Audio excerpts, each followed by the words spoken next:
Booth అధ్యక్షులు ఆనంద్ గారు, శరత్ రెడ్డి గారు, మరి పద్మ గారు అధ్యక్షతన మన కార్పొరేషన్ అధ్యక్షులైనటువంటి సీనన్న గారి ఆధ్వర్యంలో ఈ స్ట్రీట్ కార్నర్ మీటింగు జరుపుకుంటున్నాం.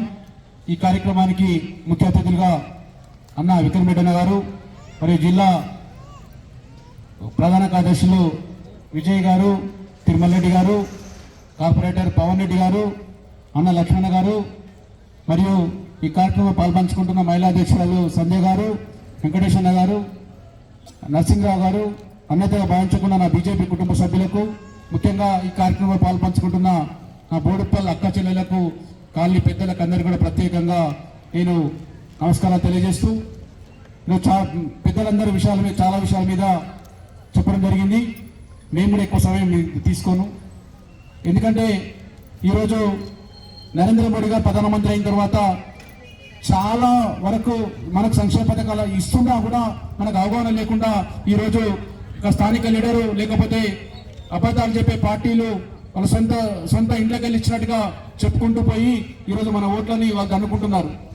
ఎందుకంటే గత ప్రభుత్వం టీఆర్ఎస్ ప్రభుత్వం దొరల పరిపాలన ఉండే ఆ ప్రభుత్వం పోయింది, మళ్ళా దొంగల పరిపాలన వచ్చింది. ఆ రోజు 10 సంవత్సరాల్లో ఈ రాష్ట్రానికి డబుల్ బెడ్రూమ్ కేటాయించిన వ్యక్తి నరేంద్ర మోడీ గారు 4,700 కోట్లతోని 2,65,000 ఇండ్లను మంజూరు చేస్తే ఈ రాష్ట్ర ప్రభుత్వం పేదలకు ఇండ్లు పంచకుండా ఈరోజు ఆపడం జరిగింది. దాని తర్వాత ఈరోజు ప్రతి ఒక్కరికి 5 సంవత్సరాలుగా రేషన్ మీద ప్రతి ఒక్కరికి రేషన్ బియ్యం ఇస్తున్నాడమ్మా.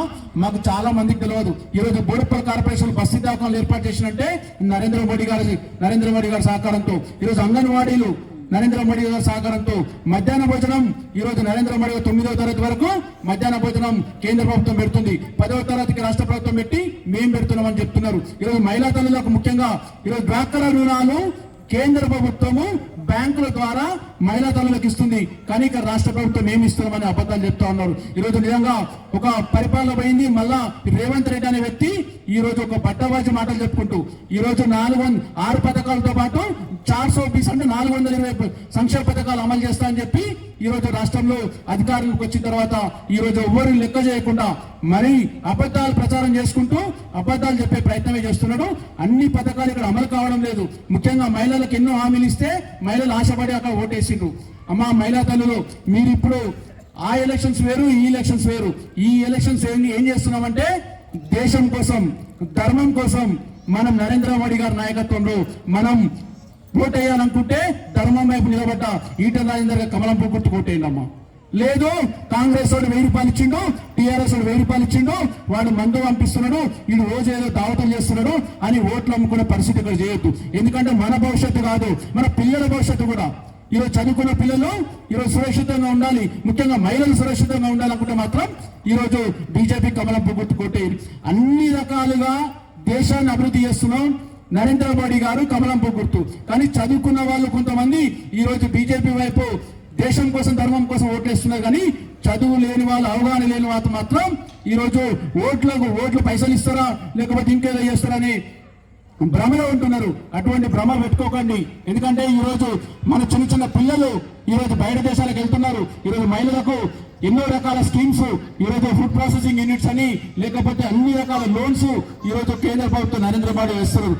అమ్మ మాకు 14 కోట్ల టాయిలెట్స్ కట్టించింది. మహిళలకు బహిరంగ విసర్జన చేయకుండా ఈరోజు కుటుంబాలు బహిరంగంగా ఉండకుండా ఉండాలని చెప్పి నరేంద్ర మోడీ గారు మహిళల గౌరవం దక్కాలని చెప్పి 14 కోట్ల టాయిలెట్స్ కట్టించిండు, 10 కోట్ల ఉజ్వల గ్యాస్ కనెక్షన్స్ ఇచ్చిండు. ఇట్లా చెప్పుకుంటూ పోతే రాష్ట్రానికి 10 లక్షల కోట్ల రూపాయలు ఈరోజు రాష్ట్ర అభివృద్ధి కోసం 10 సంవత్సరాలు ఇచ్చిండు. రాష్ట్రం ఈరోజు తెలంగాణ నెంబర్ 1 అంటే అది నరేంద్ర మోడీ గారు సహకారంతో. కానీ ఇలాంటి బట్టవాది మాటలు చెప్పిన కేసీఆర్ వల్ల కాదు, ఈరోజు ఇప్పుడు వచ్చిన రేవంత్ రెడ్డి వల్ల కాదు. దయచేసి ఎవరు ఎన్ని చెప్పినా మీరు మాత్రం ఒక చరిత్రలో నిలిచిపోయే విధంగా నరేంద్ర మోడీ గారు మనకు రామ మందిరం కట్టించిన అందరికి అక్షంతలు వచ్చినాయా? రామ మందిరం కోసం దాదాపు 5 లక్షల మంది చనిపోయారమ్మా. ఒక గుడి కోసం ప్రపంచంలో చనిపోయింది ఎక్కడ లేదు. ఈ రోజు 500 సంవత్సరాలుగా గుడి కట్టాలని చెప్పి చనిపోయారు. కానీ ఎటువంటి అసాంఘిక కార్యక్రమాలు కానీ ఎటువంటి విధ్వంసాలు జరగకుండా మనకు గుడి కట్టించిండు, ఒక అయోధ్యని పునఃప్రతిష్ఠించిండు. అది ఎవరు? నరేంద్ర మోడీ గారు. కాబట్టి మీరు ఓట్లు వేసే ముందు ఒక్కసారి ఆలోచన చేసుకోండి. మన జన్మ ధన్యమైంది, మనం చూస్తాం అనుకోలేదు ఏది అయోధ్యలో రామ మందిరం, కానీ మనం చూస్తున్నాం. మన జన్మ ధన్యమైంది కాబట్టి మీరు ప్రతి ఓటు వేసే ముందు రాముడు గుర్తు రావాలి, నరేంద్ర మోడీ గుర్తు రావాలి, ఇక్కడ రైటర్ రాజేందర్ గుర్తు రావాలి, కమలాంపు గుర్తు రావాలి. మీరు మర్చిపోయి మాత్రం వేరే వాళ్ళకు ఓటేస్తే వాళ్ళు చేసే అబద్ధాల ప్రచారం, వాళ్ళు చేసే అసత్య ప్రచారాలు, వాళ్ళు చేసే అంటే ఏవైనా సరే ఈరోజు రేవంత్ రెడ్డి ఏంది దుశ్శాసన పాలన అంటున్నారు, అటువంటి పాలన మనం కూడా పాలన అనుకుంటారు. కాబట్టి మీరు అందరూ కూడా ఒక్కసారి ఆలోచన చేసుకొని ఎవరు ఎన్ని చెప్పినా ధర్మం వైపు కమలంపు గుర్తు. ఈటల ధర్మరాజు అటువంటి వ్యక్తి ఈటల రాజేందర్ బడి వారి వ్యక్తి. ఈరోజు అటువంటి వ్యక్తికి మీరు ఓటేసి గెలిపించాల్సిందిగా కోరుకుంటున్నా. అలాగే ఈరోజు కొంచెం దళిత బీసీ అటువంటి బలీయ వర్గాల కోసం కూడా అసత్య ఫేక్ ప్రచారం చేస్తున్న రేవంత్ రెడ్డి గారికి ఈ వేదిక ద్వారా చెప్తున్నాం. అమిత్ షా గారు చెప్పినప్పుడు ఏమని చెప్పిండు, ఈరోజు మతాలకు రిజర్వేషన్స్ వద్దు, ఆ మతాల రిజర్వేషన్ ముస్లిం రిజర్వేషన్ తీసేసి ఈరోజు బీసీ ఎస్సీ ఎస్టీలకు రిజర్వేషన్ అమలు చేస్తామని చెప్పిన వీడియోని కూడా అసత్య ప్రచారం చేసి ఈరోజు కాంగ్రెస్ పార్టీ ఓట్లు దండుకునే ప్రయత్నం చేస్తున్నది. ఈరోజు ఏబిసిడిగా వర్గీకరణ కానీ ఏది చేసినా నరేంద్ర మోడీకి చేయాలమ్మా. దయచేసి ఒక్కసారి ఆలోచన చేసుకొని ఈ కార్యక్రమంలో పాల్గొంచుకున్న మా మహిళా తల్లులు ముఖ్యంగా మీరు వచ్చిన ఒకరొకరు శక్తి అనుకుంటూ నేను మీతో పాటు 10 మందికి 100 మందికి చెప్పే ప్రయత్నం అయితే చేయండి అమ్మా. ప్రతి ఒక్కరూ నరేంద్ర మోడీ గారు కమలంపు గుర్తు కొట్టాలని కోరుకుంటూ ఈ మంచి అవకాశం కల్పించిన అందరికీ వేదిక ద్వారా అందరికీ ధన్యవాదాలు తెలియజేస్తున్నాను.